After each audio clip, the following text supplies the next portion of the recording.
Ya, bismillahirrahmanirrahim. Assalamualaikum warahmatullahi wabarakatuh. Alhamdulillahirrabbilalamin. Wassalatu wassalamu asrofil anbiya'i wal mursalin wa ala alihi wa sahbihi ajma'in. Amma ba'du. Alhamdulillah, puji syukur kepada Allah Subhanahu wa taala, dan juga kita sampaikan salawat kepada junjungan kita Nabi besar Muhammad SAW. Pada kesempatan ini kita bisa berjumpa di pagi hari yang cerah ini ya, kepada rekan-rekan yang bergabung di TV Sakinah, dan juga saya melakukan live Instagram pada kesempatan ini. Ada beberapa isu menarik yang memang yang perlu kita bahas di sini sehubungan dengan saya menyampaikan tulisan dan opini di suatu majalah cetak nasional, yaitu perlunya kita mengantisipasi penyakit pasca Ramadan. Dan kemudian juga dan informasi ini juga cukup luas ya,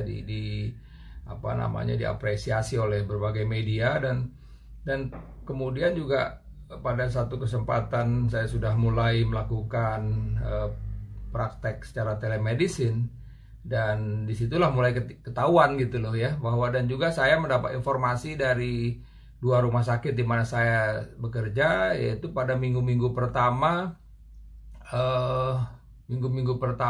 pasca Ramadan ini, kira-kira apa sih penyakit yang memang membawa pasien itu datang ke rumah sakit ya. Kita ketahui bahwa sebenarnya saat ini memang bukan waktu yang tepat ya, artinya begini, buat masyarakat untuk datang ke rumah sakit. Di satu sisi worry ya, khawatir masyarakat bahwa saat ini kan ada wabah pandemi global COVID-19, dan boleh kita bilang bahwa Indonesia ini masih di dalam merah ya. Pada saat awal April saya sampaikan kalau PSBB tidak berhasil, maka kita bisa tembus angka 10.000 di awal Mei.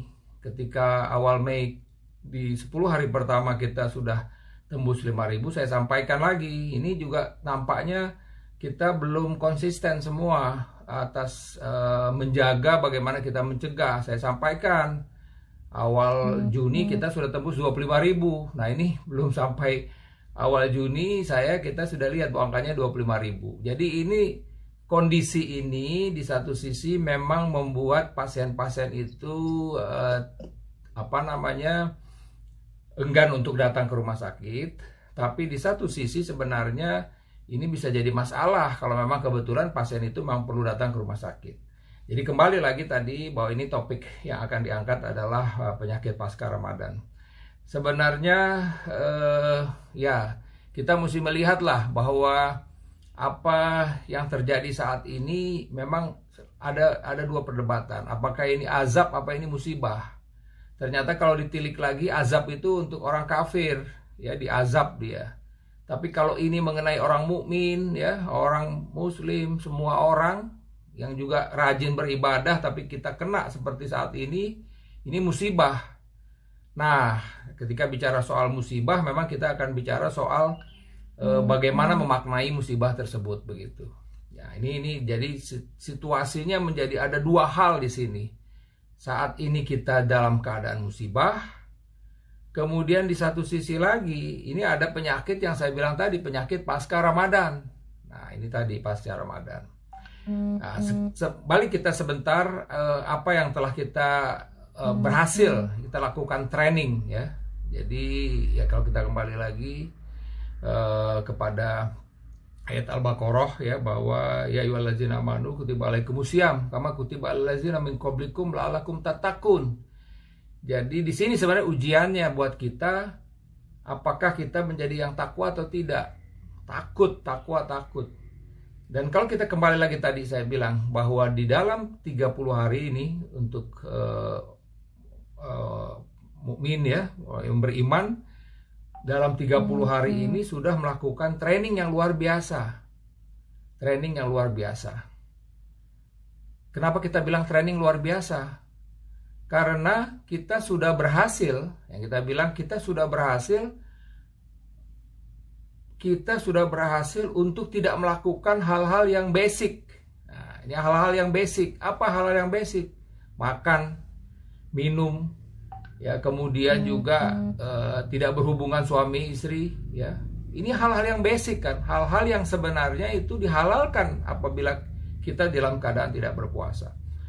Kemudian juga ada tambahan lain, ya, banyak kan juga bolak-balik disampaikan bahwa banyak orang yang berpuasa itu hanya mendapat lapar dan haus, tapi tidak mendapat pahala. Kenapa? Ya, tetap gibah, dia tetap melakukan hal-hal yang dilarang oleh Allah. Ya, tentu dalam hal komunikasi dia tidak makan, tidak minum, tidak berhubungan suami istri, tapi tetap melakukan hal yang lain. Dan tadi pengendalian diri tadi. Nah, jadi kembali lagi bahwa kita selama Ramadan ini kita sudah melakukan training yang luar biasa, karena kita sudah berhasil untuk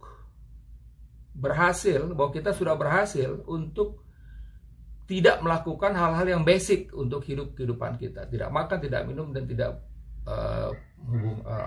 melakukan hubungan suami istri, tentu bagi yang sudah berkeluarga. Jadi sebenarnya lagi, dan di satu sisi lagi tadi itu pengendalian diri tadi. Nah, tentu di sini saya akan lebih meninjau ke urusan kesehatan. Apa sih sebenarnya hikmah sehat setelah kita berhasil menahan yang basic ini dan juga kita berhasil untuk pengendalian diri ini? Dan ternyata ya jelas ya bahwa kita kan tidak makan tidak minum. Ketika tidak makan tidak minum, maknanya adalah pengendalian diri, mengatur konsumsi apa yang kita makan, ya. Jadi kita makan 3 hari, biasanya sebelum berpuasa kita melakukan makan 3 kali sehari. Sekarang kita melakukannya 2 kali sehari pada saat puasa Ramadan kemarin. Dan dalam pengurangan ini secara teori mestinya juga akan terjadi pengurangan asupan kalori. Jadi harus terjadi pengurangan asupan kalori. Jadi kalau dari sudut hikmah sehat yang kita dapat, yaitu apabila tadi berat badan kita itu mestinya turun. Nah, pertanyaan lagi, kemarin kita berat badannya turun nggak selama puasa? Tidak. Nah, tadi mungkin kita tidak termasuk yang, ya mohon maaf ini kita mungkin dari sudut kesehatan ya tidak mendapat hikmah sehatnya. Tentu yang ibadah-ibadah lain Allah yang menilai, ya, dengan tahajud kita, taraweh kita, ya, kemudian khatam Al-Quran kita, itu Allah yang menilai. Tapi kalau dari sudut kesehatan kita sebenarnya tidak mendapat hikmah sehat, karena secara teori ketika ada pengurangan asupan kalori berat badan mestinya turun. Ya macam-macam lah, rata-rata kurang 5% memang. Dan yang menarik lagi, kami pernah melakukan suatu studi pengurangan dari makan ini, ya, kemudian juga proses yang terjadi tetap kita laksanakan, tetap aktivitas dan segala macam, itu ternyata setelah kita berpuasa memang akan terjadi tadi penurunan asupan kalori, kemudian akan terjadi juga asupan kalori tadi sudah jelas, dan kemudian juga akan terjadi penurunan berat badan. Dan kami pernah melakukan penelitian pada sekelompok petugas medis, ada dokter, perawat, dan ahli gizi di situ. Juga terjadi penurunan kadar lemak darah, komposisi. Jadi kita menilai komposisi tubuh seseorang, ya. Bukan sekedar melihat berat badan, tinggi badan, tapi komposisi tubuhnya pada sebelum berpuasa 28 hari, jadi minggu terakhir, dan kemudian 1 bulan setelah itu.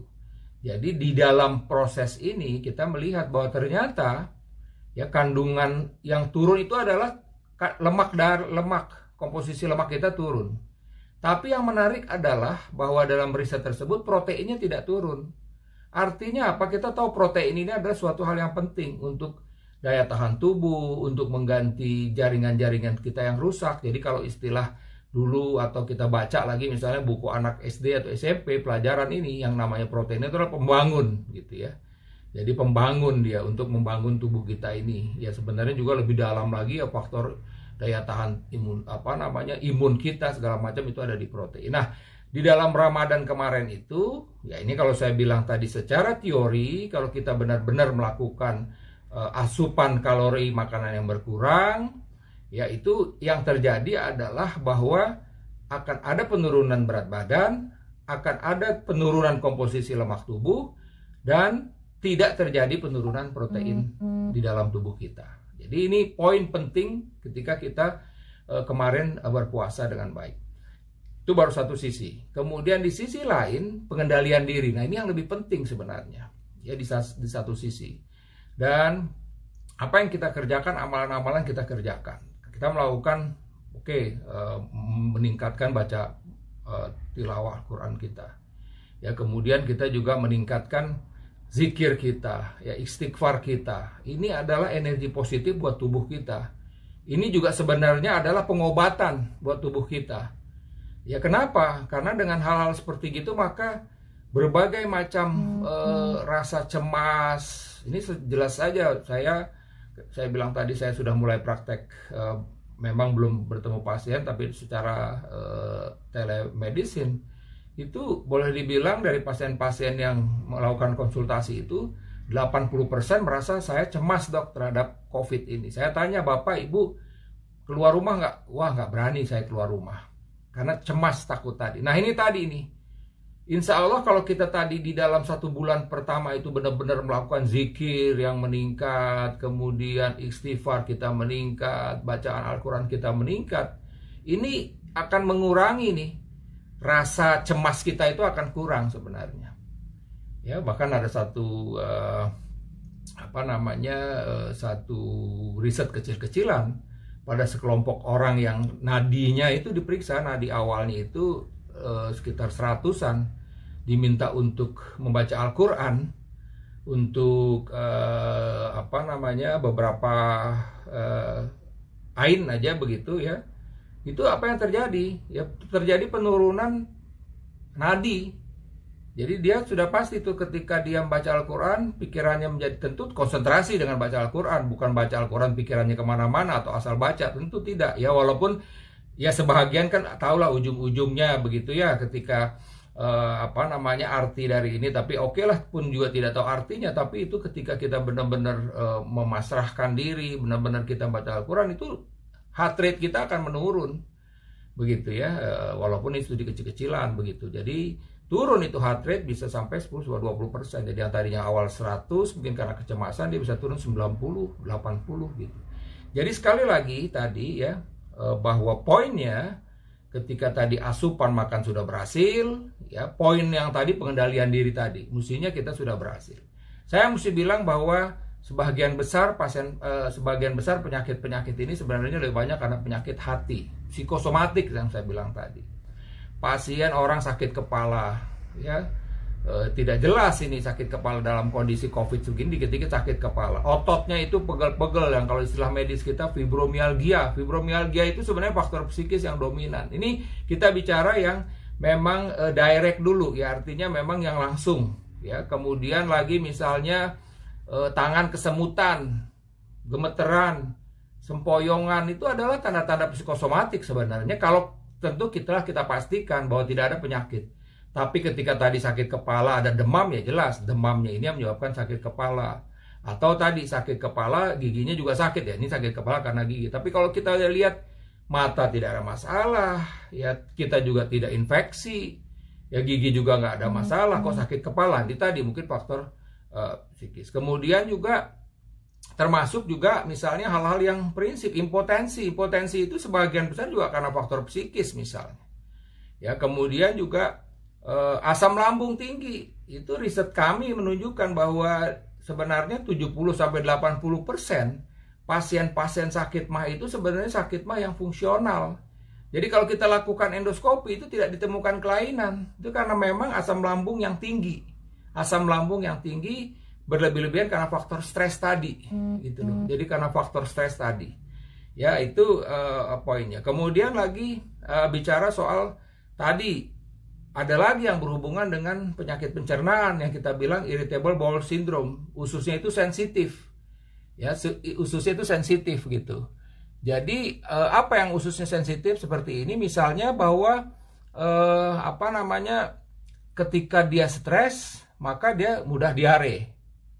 Kemudian sebaliknya, ketika dia sedih, maka dia menjadi susah buang air besar, misalnya seperti itu. Jadi itu lagi tadi poinnya ya, bahwa faktor psikis ini adalah bisa mempengaruhi berbagai hal. Nah, ini bicara soal penyakit secara umum. Pada Bapak Ibu sekalian, mohon maaf, ini suara jelas nggak nih Pak Irwan? Jelas. Ya, alhamdulillah ya, jadi saya bisa lanjut. Oke, kemudian tadi, nah, secara tidak langsung, mesti saya bilang, jadi faktor-faktor psikis tadi itu mempengaruhi kadar gula darah. Jadi ada pasien, dok saya ini sudah minum obatnya benar, makan saya sudah dijaga, kok gula darah saya tinggi? Ya ternyata ini berhubungan dengan faktor psikis juga. Stresnya masih berlebih-lebihan, gula darahnya masih tinggi. Begitu juga pasien hipertensi misalnya. Ya banyak pasien-pasien hipertensi itu juga seperti itu. Obatnya sudah double-double, dosisnya juga sudah dinaikkan misalnya. Garam juga sudah dijaga, nggak makan garam-garam, tapi kok dia masih tensinya tinggi. Ya masih juga tensi tinggi. Nah tadi ternyata faktor stres yang dominan. Ya begitu juga penyakit-penyakit seperti penyakit asma itu jelas. Asma itu memang ada suatu kelainan. Di paru-parunya dia sensitif. Ya mudah sekali untuk terjadi penyempitan saluran pernapasan. Tapi itu faktor psikis juga menjadi lebih dominan di situ. Dan bahkan satu riset menunjukkan bahwa orang-orang yang tenang-tenang saja misalnya, tapi memang dia ada bakat-bakat sel kanker di dalam tubuhnya, ketika dia stres yang luar biasa, maka sel-sel kankernya ini akan ganas. Timbullah itu manifestasi kankernya. Faktor stres juga bisa ke situ larinya. Jadi artinya tadi, ya ketika kita training tadi, jadi memang ya itu tadi dalam 12 bulan ini kita dikasih kesempatan training 1 bulan. 1 bulan itulah kita melatih semua hal tadi, makan dijaga. Ya kan kalau kita kembalikan lagi Al-A'raf, wakulu wasrobu wala tusrifu innahu la yuhibbul musrifin. Jadi Al-A'raf 31, makan dan minumlah tapi jangan berlebih-lebihan. Sungguh Allah tidak menyukai orang berlebih-lebihan. Jadi ini poin tadi. Ya, jadi kita dikasih kesempatan training selama 1 bulan untuk kita menjaga makan kita, menjaga minum kita, ya. Kemudian jangan berlebih-lebihan. Karena sekali lagi juga kalau kita baca berbagai hal ya, hadis juga menyebutkan bahwa bahwa jagalah makan. Kalau kita misalnya jaga makan gitu. Bahkan kalau ada term di luar itu menyebutkan ada ini ya, istilah you are what you eat. Kamu apa yang kamu makan. Nah, itu tadi. Oleh karena itulah memang Islam sendiri itu benar-benar ya mengajarkan kita keseimbangan dan mengingatkan kita mengenai hal ini gitu loh. Bahwa poin tadi makan. Jadi tadi itu selama 1 bulan ini kita training. Tadi makannya kita batasin, ya kan. Kemudian tadi faktor stresnya tadi kita kendalikan. Kembali lagi saya bilang tadi 80% pasien-pasien saya tadi komplain, dia khawatir sekali. Nah, kalau kita bicara soal khawatir memang ada 2 hal. Pertama adalah kita memang belum tahu bagaimana penyakit ini menular dari satu orang ke orang lain sebenarnya. Atau kita sudah tahu akan penyakit bagaimana ini menular, tapi tetap cemas yang berlebih-lebihan. Ya ini macam-macam itu cemas berlebih-lebihan. Ya dalam arti kata seperti begini ya, orang lain dia pokoknya ada keluarganya mau datang juga tetap nggak boleh misalnya dalam satu hal gitu ya. Artinya dia takut sekali, cemas sekali akan hal tersebut. Jadi sebenarnya kan kita mesti tahu juga bagaimana infeksi ini menular. Yang jelas tadi ya, physical distancing, jarak 1-2 meter dan menggunakan masker. Ketika kita menggunakan masker, I protect you, ya saya melindungi kamu, dan you protect me. Karena sekali lagi memang penyakit ini luar biasa. Apa luar biasanya? Mudah sekali menularnya. Dengan sekali hembusan nafas saja kita bisa tertular. Misalnya itu contoh bagaimana dokter-dokter atau petugas-petugas kesehatan itu tertular. Bahkan ada kemungkinan itu tertularnya dari hazmat yang digunakan atau dari masker yang digunakan. Misalnya ketika dia tidak memperhatikan bagaimana setelah masker itu digunakan untuk membuangnya gitu. Nah ini juga hal yang menjadi perhatian ya. Jadi kembali lagi ini mungkin ketidaktahuan. Atau kita sudah tahu tapi tetap ya namanya orang yang khawatir, cemas, dia tetap rasa cemas. Tapi sekali lagi, nah kita disinilah tadi ini 1 bulan kemarin ini ya buat Bapak Ibu sekalian yang memang melaksanakan puasa Ramadan, ini harus kita amalkan ke berikutnya ini. Nah jadi ke berikutnya ini. Nah, Nah, oleh karena itulah maka ya selalu tadi bertakwa itu artinya tadi ya kita mesti konsisten, amalan-amalan semua apa yang kita kerjakan usahakan juga tetap kita bisa lakukan. Oke lah, tentu banyak hal yang memang aktivitas juga sudah mulai, apalagi kita udah mau masuki new normal dalam tanda petik begitu ya, sudah mulai ada beberapa aktivitas. Tentu akan ada waktu-waktu yang memang tersita untuk pekerjaan kita. Ya, pekerjaan kita ya dalam rangka mencari nafkah misalnya, itu kan juga fisabilillah untuk kepentingan keluarga, bahkan juga kita sudah komitmen misalnya sebagian dari harta yang kita dapat dengan dari nafkah ini untuk kita infakkan, sodakohkan, itu lebih ini lagi. Jadi sekali lagi itu memang hal-hal yang harus kita hadapi. Jadi ada kemungkinan ibadah yang kemarin full kita lakukan akan berkurang karena tadi ada aktivitas-aktivitas yang kita juga lakukan gitu ya. Nah, ini poinnya. Jadi selesai ini semua, Ramadan kita sudah lalui. Nah, sekarang bagaimana pasca Ramadan ini? Ya sebenarnya Islam juga mengajarkan, artinya 1 bulan kita full berpuasa, menahan lapar dan haus ya selama 14 jam. Kemudian kaget langsung makan lagi. Nah, memang kan umumnya ya 1 hari pertama kan kita memang dilarang untuk berpuasa, diharamkan untuk berpuasa ya. Kemudian juga berikutnya di situ ada masa transisi. Nah, Islam mengajari masa transisi ini, okelah puasa Syawal misalnya gitu. Itu tujuannya apa? Ya tadi, ketika lambung kita ini udah terlatih hanya mendapatkan makanan dengan porsi yang hanya kita bilang 2/3 dari biasanya, kemudian kita harus kembali lagi. Nah, disitulah ada penyesuaian. Jadi mestinya juga kita konsisten. Ketika kita berhasil 2/3 tadi kita makan, bukan berarti kita balik lagi. Walaupun riset saya juga menunjukkan bahwa pasien-pasien ini ya di dalam 4 minggu setelah kita lakukan evaluasi lagi, ternyata berat badannya kembali ke dalam posisi yang normal lagi. Lemak tubuhnya juga balik lagi karena kita ukur juga komposisi tubuhnya. Jadi ini yang sebenarnya kita tidak harapkan. Artinya ketika kita berhasil di sini, tentu kita pertahankan. Begitu juga tadi untuk pengendalian diri. Nah, faktanya memang tidak demikian. Ya kenapa? Itu tadi saya bilang dalam 1-2 hari ini dari survei yang kita lakukan di 2 rumah sakit yang kebetulan saya praktek di situ, pasien-pasien sakit mah datang. Banyak pasien sakit mah yang kambuh mahnya. Ya, saya bilang tadi saya dalam praktek telemedicine itu juga sama. Kenapa? Karena tadi ya boleh dibilang seperti balas dendam gitu loh. Jadi makanan-makanan kita kan tahu nih, makanan-makanan yang ada di meja makan kita ini, di meja tamu kita itu adalah mengandung coklat dan keju. Di sisi lain pas tamu kita berkurang, ya apalagi kalau kita tidak bilang kita tidak open house, ya akhirnya kita yang mengkonsumsi makanan mengandung coklat keju itu, ya kemudian juga merasa bahwa kita dikasih peluang untuk makan full selama ya udah, karena tidak berpuasa tentunya ya di full itu makan terus, kalau perlu tiap 4 jam makan. Nah ini kaget tadi istilahnya. Nah disinilah tadi banyak yang kambuh ya, sakit mahnya kambuh lagi ya. Kemudian juga pada sebagian orang yang memang punya masalah dengan gula darahnya, ya tadi gula darahnya tinggi, komplikasi gula darah muncul di situ. Ada bahkan yang tidak sadar masuk ke rumah sakit karena apa? Gula darahnya terlalu tinggi mendadak. Sudah berhasil dikontrol pada saat berpuasa Ramadan, dipaksa dalam 2 hari ini digenjot dengan makan macam-macam, langsung loncat dia gula darahnya. Ya ini kalau ada luka yang tadi ada dasar luka, lukanya menjadi tambah parah, infeksi, ya akut. Nah ini tadi.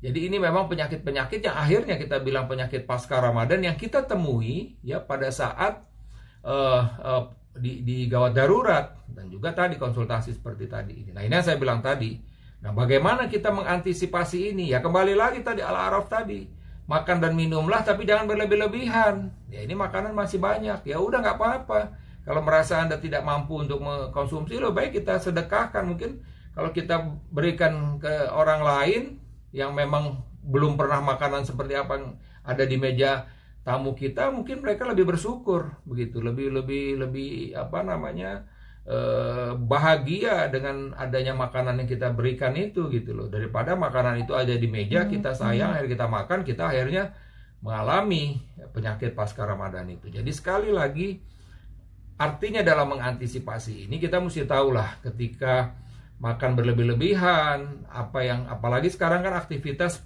menurun lah udah pasti ya. Dengan kondisi seperti ini ya, ya sebagian orang yang memang masih bisa berolahraga mungkin di rumah karena ada fasilitas alat olahraga, atau mungkin di lingkungannya masih bisa melakukan jalan pagi tanpa berinteraksi dengan orang lain, ya silakan. Tapi sebagian besar kan mengurangi aktivitas fisiknya. Nah, di dalam kondisi mengurangi aktivitas fisik inilah yang tadi akan berdampak ya dari jumlah makan kita. Artinya apa yang kita konsumsi ini ya, kalori ini ya tentu akan jadi berlebih-lebihan dibandingkan tenaga yang kita keluarkan. Ya, itu hal yang akhirnya ya kita kembali lagi tadi, usaha-usaha tadi pengendalian diri ini juga begitu. Ya merasa tidak berpuasa berbagai macam ya kita menyampaikan gitu ya, karena memang ya tadi lagi gibah macam-macam itu. Karena apa tadi? Karena tadi kita merasa bahwa ini udah nggak puasa gitu, jadi udah bebas lagi. Ya tadi amalan-amalan juga kita kurangin. Ya akhirnya apa ya? Tadi kita kembali lagi berhadapan dengan berbagai penyakit psikosomatik lagi. Apalagi tadi saya bilang kita di dalam suasana pandemi global ini. Ya udah pastilah wajar orang takut gitu loh ya, terinfeksi oleh virus ini. Walaupun sebenarnya saya sampaikan 80 sampai 85% pasien-pasien yang terinfeksi ini tanpa gejala dan juga dengan gejala yang ringan ya begitu. Tapi ya tentu kita tidak berharap kita kena penyakit ini, tapi sekali lagi tentu pada orang-orang yang beresiko tinggi, punya kencing manis, hipertensi ya, kemudian juga hal-hal yang lain, itu bisa saja bahwa dia itu memang pada kelompok yang beresiko. Apalagi orang tua kita di atas 60 tahun ini adalah kelompok yang beresiko. Jadi ini Pak Irwan ya, jadi saya udah menyampaikan selama 30 menit, mungkin kita bisa berdiskusi, ada hal-hal yang ditanyakan atau sharing pengalaman ya dalam ya kita kan boleh dibilang ini sudah memasuki minggu kedua ya. Jadi minggu kedua pasca Ramadan di bulan Syawal ini ya, mungkin ada hal-hal yang ingin. Sementara itu Pak Irwan ya, ini saya sudah 31 menit ya, mudah-mudahan kita bisa berdiskusi untuk mungkin mendalami topik-topik yang saya sampaikan tadi. Lebih dan kurang saya mohon maaf. Assalamualaikum warahmatullahi wabarakatuh. Baik.